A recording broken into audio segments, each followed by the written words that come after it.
네, 최근 검찰이 이재명 민주당 전 대표를 비롯해서 야권 인사 그리고 언론인들을 상대로 통신 조회를 한 사실이 드러났죠. 아주 논란이 되고 있습니다. 대규모 통신 조회 불법 사찰로 봐야 되는지 아니면 검찰의 해명대로 정상적인 수사 절차의 하나로 봐야 하는지 국회 법사위 소속인 더불어민주당 장경태 의원 모셔서 이야기 나눠보도록 하죠.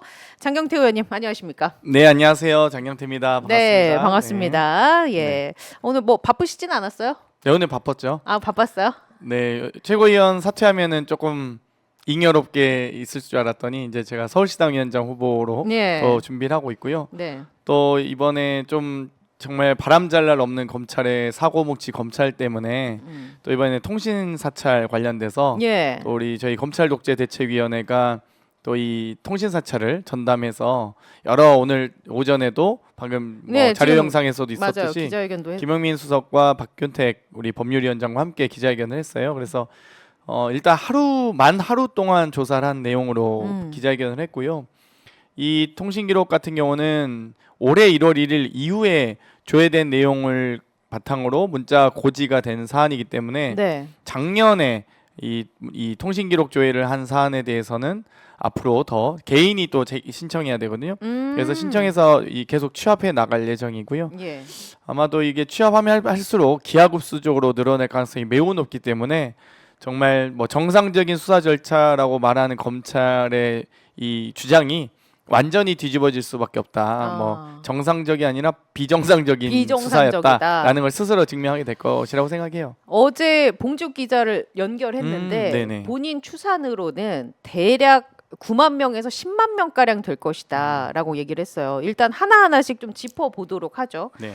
지금 말씀해 주신 부분과 관련해서 한 두 가지 정도 체크하고 네. 더 얘기를 살펴볼게요. 일단 민주당에서 전수조사했는데 이재명 대표, 추미애 의원 비롯해서 현역 국회의원 19명 포함해서 보좌진, 당직자 총 139명에 그쵸. 149건의 총 통신 조회가 이루어진 것으로 파악이 되고 있습니다. 맞아요? 이 수치는? 네, 네. 이 전수조사라고 표현할 수는 없고요. 1차 임시조사란 말이 더 적절할 것 같고요. 지금 여러 휴가 기간이기도 하고 또 여러 가지 촉박하게 아주 급하게 네. 준비했기 때문에 지금 저희가 의원실과 또 보좌진 또 이 당직자분들에게 급하게 취합된 숫자만 이 정도고요. 또 이 숫자도 아주 제한적으로 올해 1월 1일 이후 전기통신사업법 개정안으로 이 고지된 문자이기 때문에 작년에 이 사찰을 했던 내용이라든지 지금 개인적으로 다 신청하게끔 저희가 권장하고 있습니다. 또 제보센터를 오늘 오후부터 이제 개설을 해서 제보를 받을 예정이기 때문에 아마도 그 숫자는 기하급수적으로 훨씬 늘어날 수밖에 없다. 그리고 현재 국회의원과 보좌진 당직자만 대상으로 임시 1차로 예. 시행을 했는데요. 지금 여러 통로를 통해서 당원이나 그러니까 지인이나 후원자 혹은 지역 당원까지도 통화를 한 기록만 있으면 모두 지금 털고 있다는 게 저희가 지금 제보를 받고 있습니다. 그래서 아니 일반 시민에게까지 일반 당원에게까지 이렇게 통신 기록 조회를 무분별하게 한 부분에 대해서 정말 무차별적으로 예. 이 시행했던 통신 기록 조회에 대해서 아주 엄중하게 사안을 보고 있고요. 봉지욱 기자님 말씀대로 저도 예상하건데 지금 저도 수만 명 정도 보고 있습니다. 그러면 일단 그 두 번째 질문이 문자를 받은 사람 말고도 내가 통신사에 신청해서 확인을 해야 하는 것도 필요하다라고 얘기해 주셨잖아요. 그렇게 하려면 어떻게 해야 되는 거죠? 이 방법은? 가입한 통신사에 문의를 하셔서 네. 이 통신기록 조회 신청을 하시면 되고요. 아마 일주일 내외로 아마 통신기록 조회 결과가 나올 거예요. 그래서 지금 현재 두 가지 통신기록 조회가 있습니다. 그래서 하나는 방금 말씀드린 이 이름과 주민번호, 주소 등의 가입자 정보가 제공되는 통신 기록 조회가 있고요. 또 하나는 통화 기록과 그러니까 통화 전화번호와 통화 시간 등이 다 모두 기입된 통화 사실 확인 조회가 있어요. 예. 근데 이 통화 사실 확인 조회는 영장을 발부받아서 해야 되기 때문에 여러 가지 이제 수사 과정에서 아주 특정해서 법원에 영장을 발부받아야 되기 때문에 검찰에서도 아마 무분별하게 통화 사실 확인 조회까지 못했을 거고요. 통신 기록 조회는 이 수사기관이 협조 요청을 하면 통신사에서 제공하게끔 되어 있기 때문에 아마도 이렇게 많은 숫자로 무차별적으로 신청하지 않았나 싶고요. 하지만 1월 1일 이후의 건에 대해서만 문자 공지가 된 거기 때문에 고지가 된 거기 때문에 네, 작년 이전 건은 개인이 신청하셔야 된다는 점. 그래서 꼭 신청하십시오. 내가 뭔가 민주당에 지인이 있거나 예. 민주당에 후원을 하셨거나 네. 혹은 뭐 지역 행사라도 한번 갔다. 옷깃만 스쳐도 이제 당하는 예. 사찰을 당하는 시대이기 때문에 한 번쯤은 체크를 또 개인의 어떤 해보시라. 뭐 여러 명예와 예. 개인 정보를 보호하기 위해서 통신기록 조회를 한번 통신사에 가입한 통신사로 신청하셨으면 좋겠습니다. 지금 현역 민주당 의원 19명 그 명단이 떠서 봤더니 강득구 의원, 곽상원, 김병기, 김승원, 김우영, 김준혁, 노종면, 맹성규, 박균택, 박범계, 박주민, 부승찬, 양문석, 이재명, 전용기, 정성호, 진선미, 추미애, 허종식 의원 가나다 순으로 제가 말씀드렸는데 어디 갔습니까? 우리 장경택 의원 명단은 없어서 저희가 제가 대통령실에서 일을- 각별한 애정을 받고 있는 사람으로서 일을 열심히 안 한 거 아닙니까? 그러니까요. 저도 약간 서운할 뻔했어요. 예. 처음에는. 아니 명단 당연히 아니, 있을 걸 열심히 했는데 알았는데. 어떻게 이렇게 빠질 수 있나 예. 이렇게 생각을 했는데 이 방금 말씀드렸듯이 저는 이제 김건희 여사와 대통령실이 저를 각별하게 또 검찰에서도 저를 각별하게 생각하기 때문에 각별한 존재라. 네, 그래서 아마 이번 통신기록조회 사실 결과가 고지된 것은 2024년 1월 1일 이후에 예. 통신기록 조회를 신청한 사안이고요.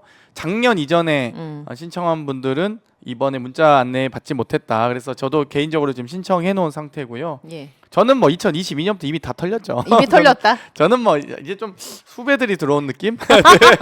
예, 그래서 여유롭네요, 굉장히. 저 뭐 이미 다 털었더라고요. 저는 뭐 저의 정말 부족한 논문 석사 논문도 예. 조회수가 1년에 한 번 될까 말까 했는데 예. 막 수십 번 조회도 됐지 않았나 네. 장관상 하나 받았던 게 있는데 예. 장관상 공적조서 조회도 이미 다 털렸고. 공개해 달라고 하고 예. 뭐 당연히 통신기록도 뭐 이미 빈곤 포르노 때 이미 한 3번 털렸던 것 같은데요. 그래요. 네, 열심히 털리고 있습니다. 네. 일단 법사위가 요새 일이 참 많아요. 근데 뭐 네. 그럼 이 사건과 관련해서 서울중앙지검 불러다가 따져 물을 계획이십니까? 지금 대검 부를지 중앙지검 부를지는 아직 정리는 하지 않았고요. 저희 검도기에서 오늘 이 기자회견하고 통신 사찰에 대해서 제보센터 개설과 여러 가지 제보 내용들을 취합하고 있어요. 근데 예. 지금 방금 말씀드렸듯이 지인이나 후원자, 지역 당원에 이르기까지 일반 시민에게까지 네네. 무분별하게 하고 있기 때문에 이 부분에 대해서 어디까지 얼만큼 방대한 양의 사찰이 이루어졌는지 저희도 사전 조사와 파악이 필요하기 때문에 이런 부분들을 제대로 파악해서 중앙지검에 물론 항의 방문해야 되겠죠. 중앙지검이. 예. 근데 지금 이 수사도 여러 가지 사건 번호가 좀 다양하기도 하고요. 중앙지검 반부패부가 주도적으로 하긴 했지만 주로 많이 했지만 예. 경찰청, 군, 검찰, 국정원에 이르기까지 다양한 수사기관이 저희 통신기록 사찰을 통신 사찰을 예. 감행했습니다. 그렇기 때문에 뭐 가장 많이 신청한 서울중앙지검을 우선적으로 고려하겠지만요. 중앙지검장이 뭐 개별 사건에 어쩌고저쩌고 이창수 중앙지검장이 또 뭐라고 할 수도 있기 때문에 예. 그럼 대검에 항의 방문하는 것 등을 네, 포함해서 다양하게. 할 거고요. 뭐 어차피 국정감사 때 중앙지검장도 어차피 법사위에 나오셔야 돼요. 그러니까 뭐 시간 문제다라고 말씀드릴 수 있고요. 국정감사와 국정조사 때는 국회 증감법 적용되기 때문에 또 동행명령장을 발부할 수 있기 때문에 그 부분을 유의하시기 바랍니다. 그럼 국정감사까지 가는 건 시간이 조금 남아서 뭐 그 전에 충분히 예. 해결할 수 있다고 보고 있어요. 그래요? 네. 알겠습니다. 이미 근데- 본회의 의결로 예. 검사 탄핵 조사위 네, 등도 네, 네. 지금 저희가 가동되고 그렇죠. 있기 때문에 예. 관련된 분들이 많이 계시죠. 그렇죠. 강백신 검사라든지 그렇죠. 네. 비롯해서 그 부분도 조금 이따 더 추가적인 질문을 드리도록 하고 질문할 게 너무 많아요. 일이 너무 많아요. 저 현은 정말. 진짜 저도 이거 공부할 한동안 게 당원당규 TF 단장 네, 맡아가지고 그러니까. 불려다녔는데 이제 또 공부할 네. 게 너무 많습니다. 저도 막 하도 사건 사고가 예. 많으니까요. 외우기도 힘들어요 이거 정말. 네. 진짜 이름 등장 인물도 너무 많고요. 일단은 하나씩. 뭐 최혜병 때도 임기훈 국방비서관과 박진희 군사보좌관 뭐 각종 소속과 계급까지 다 외워서 얘기해야 되니까요. 얼마나 많이 공부했겠어요. 참. 네. 근데 왜 이렇게까지 한 걸까요? 이렇게 통신 사찰을 무자비하게 무차별적으로 쌍끌이식으로?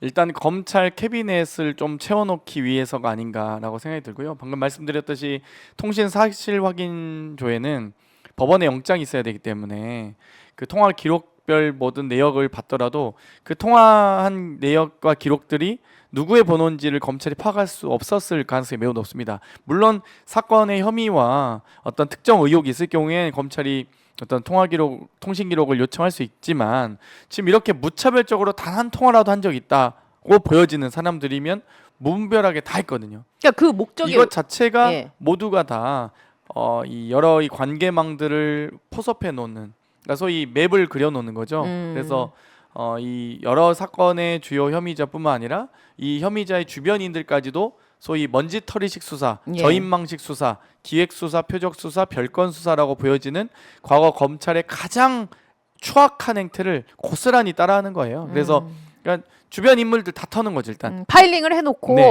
그리고 답을 정해놓고 그러니까 사람의 주변 인물이라고 하면 과거의 방식, 또 저희가 국회에서 인사청문회 하는 방식은 뭐 학연, 지연 이런 식으로 학교 어디 나왔는지, 뭐 지금 윤석열 대통령 같은 과 뭐 학교 동문과 동기들이 여기저기 국가계에 많이 가 있잖아요. 이렇게 학연을 턴다든지 아니면 뭐 지연이나 인연들, 뭐 예를 들면 당연히 검사 인맥들로 쫙 검찰공화국 깔잖아요. 아니면 선후배들 본인이랑 같이 근무했던 뭐 중수과에 있을 때나 특수부 뭐 검사들 특수부에 있을 때 막 예. 까는 것들, 그러니까 그런 것들을 저희가 주변 인물들로 이렇게 조사를 하는데 인사청문할 때, 그래서 왜 본인의 학과 동기 혹은 학교 동문, 과 선후배, 뭐 예를 들면 류일인 방심위원장의 같은 과 예. 후배잖아요, 이진숙 방통위원장이. 그러니까 예를 들면 이런 식으로 저희가 조사를 했고 그랬는데, 지금 이 검찰 캐비넷의 방식은 주변인들 하면 이분과 문자와 전화를 한 번이라도 한 적이 있는 사람은 다 미리 조사해 놓는 거죠.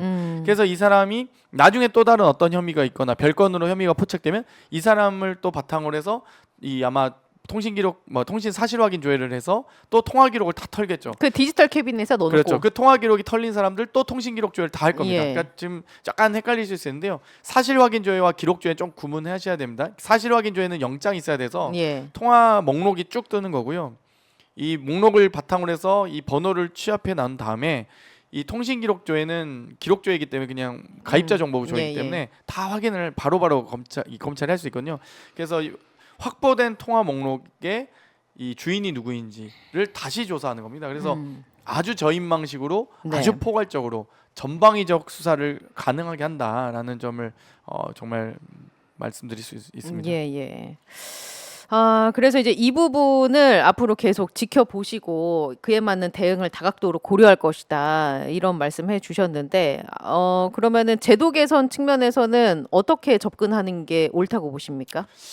일단은 무분별하게 방금 말씀드린 전기통신사업법과 통신비밀보호법이 두 가지 법이 있는데요. 근데 아직은 이제 이 법안을 어떤 방향으로 정리해 나갈지는 고민이 좀 있고요.